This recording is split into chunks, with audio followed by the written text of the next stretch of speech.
12 millions, c'est le nombre de filles obligées à aller en mariage chaque année selon le plan international avec et pour les enfants. Ces filles voient alors leur droit à l'enfance, à l'éducation limité et volé parfois. Également leur perspective à l'avenir mise en danger. Mais qu'à cela ne tienne, on n'écarte pas les hommes. Il y a également des hommes qui sont obligés d'aller dans un foyer où ils ne sont pas du tout consentants. Mais la majeure partie, ce sont les filles qui sont obligées d'aller en mariage parce qu'il y a les hommes qui ont un mot à dire dans notre société actuelle. Alors, faut-il interdire les mariages forcés? Et rassurez-vous, je ne suis pas une personne obligée à aller en mariage, ou bien moi encore, je ne suis pas une personne mariée de force, je suis célibataire, hein. Je suis encore célibataire et libre, plus encore diaphane comme l'air. Alors, on prend le générique pour commencer avec le débat.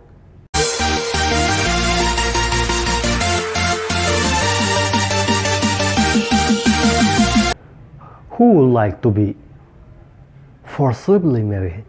Surely no one.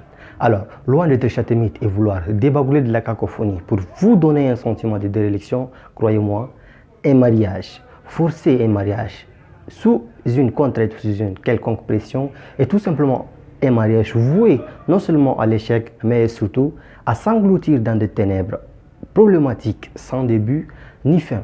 Alors, comment? Je m'explique tout de suite. Deux personnes qui ne se sont jamais vues, deux personnes qui ne se connaissent jamais. C'est le jour du mariage que tu découvres le visage de ton époux, le visage non seulement de ton époux, mais également de la belle famille que tu n'as jamais rencontrée dans ta vie sociale. Et on dit que voilà ta belle famille et voilà désormais ta femme. Voilà, on te livre comme en Afrique 2 ou 3 bétails, tu t'en vas, hop, allez, et tu es marié, tu es une personne responsable.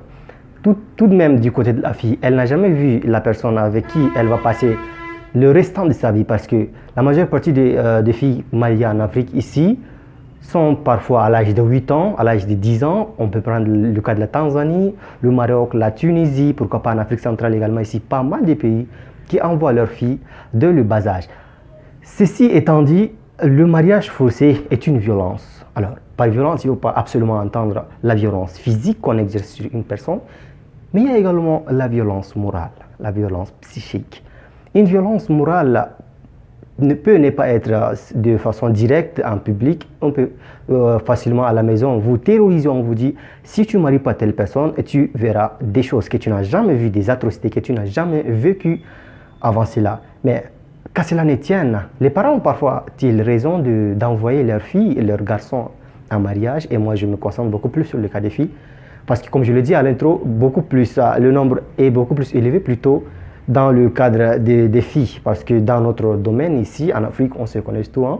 Un homme est celui qui a de la parole, un homme est celui qui doit être respecté, un homme c'est celui qui est au top, celui qu'on ne peut jamais le dévancer. On s'en va également dans ces canevas, on traitera tout simplement le sujet dans le cadre réservé simplement aux filles. Alors, dans un cadre où on dit que vous allez à un mariage sans connaître le nom de la personne avec qui vous allez vivre, sans connaître sa belle famille, vous allez découvrir la personne le soir même de votre mariage. Mais je me pose, comment ces personnes vont-elles continuer leur vie? Et on dit que vous êtes mariés et vous allez passer le restant de votre vie ensemble. Il pourrait qu'il y aura des incohérences, parfois même, le mariage, les résultats du mariage, les naissances, on peut voir parfois il y a des malformations. On ne prend pas en compte tout cela, on envoie tout simplement une fille en mariage. Et plusieurs raisons expliquent cela, pas les raisons que moi je soutiens particulièrement, mais les raisons que nos parents disent. Voilà, la première raison est, comment dirais-je, défendre ou bien préserver l'honneur de la famille. L'honneur de la famille, par exemple, supposons une famille qui quitte l'Afrique pour aller dans un coin où il n'y a pas assez d'Africains, surtout ceux de leur clan, de leur communauté. Alors, ces parents se dépêchent pour chercher quelques personnes dans leur pays d'accueil afin qu'ils puissent marier leurs filles ou leurs garçons, parce qu'ils ne veulent pas le métissage, ils ne veulent pas d'autres rencontres avec des cultures différentes que celles qu'ils ont connues depuis leur bas âge. Raison pour laquelle ils envoient leurs filles dès le bas âge, parfois leurs garçons également, à se marier tôt pour éviter que ce garçon ou cette fille parte à la rencontre d'une autre personne qui est supposée hors du clan, de la communauté, et qu'on ne veut pas du tout se mélanger ou bien avoir des enfants avec ces personnes. Il y a également Les grossesses. Il y a des filles qui tombent en grossesse hors du mariage et les parents, pour préserver également non seulement leur nom, leur place dans la société dans laquelle ils vivent, ils vont tout simplement envoyer leur fille en mariage, organisé cette fois-ci, organisé mais surtout forcé d'une façon ou d'une autre. On t'envoie, tu te maries avec une personne qui a une soixantaine d'années et toi, une jeune fille qui n'a à peine 15 ou 16 ans, qui commence à entrer dans l'âge de la puberté sans connaître, elle tombe enceinte. Alors, moi, dans ce cas, je ne dirais pas que la fille est fautive, mais plutôt les garçons, les hommes, tout simplement, les parents plutôt. Et surtout pour certains, le mariage est une garantie contre la pauvreté.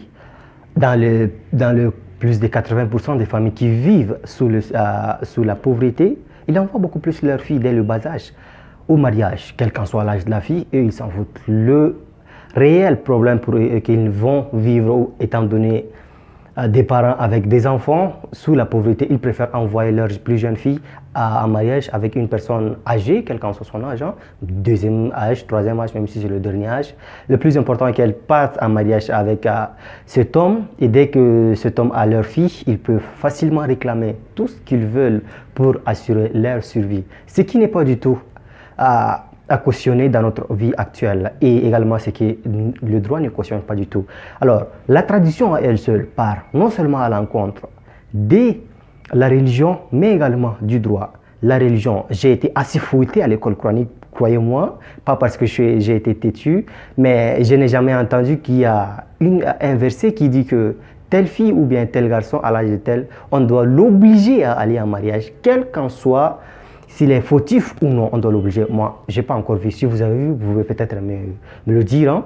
Moi, j'ai encore le droit. Il n'y a pas, un article, moi, j'ai encore une jurisprudence qui dit obligez vos enfants à aller en mariage afin que vous puissiez être dans une confortabilité, afin que vous puissiez nager dans le bonheur. Le bonheur, c'est quoi? Le bonheur est tout simplement interne. Même quel qu'en soit le degré de ta pauvreté, le degré de ta richesse, dès que tu n'as pas le calme, le silence, la sérénité interne, alors là, tu ne peux pas dire que je vis une vie de bonheur, une vie de joie, une vie de sourire, comme veulent souvent les gens le montrer.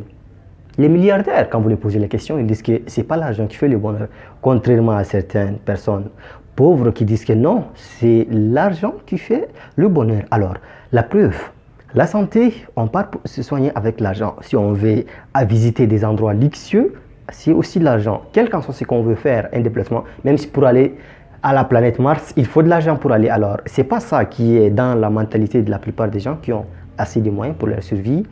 Mais le réel problème pour eux est non seulement d'être eux-mêmes contents, mais le plus grand plaisir, comme le disait un sage, c'est de voir l'autre content, non pas seulement toi. Alors, si vous avez peut-être d'autres préoccupations ou vous avez d'autres idées ou bien non seulement des raisons selon lesquelles les filles ou les garçons sont envoyés, quel qu'en soit les deux genres. Hein, je ne fais pas la différence des sexes, croyez-moi, je ne suis pas féministe. Hein. Alors, si vous avez des raisons valables, vous pouvez tout simplement écrire dans les commentaires. À très bientôt pour un nouveau thème de débat.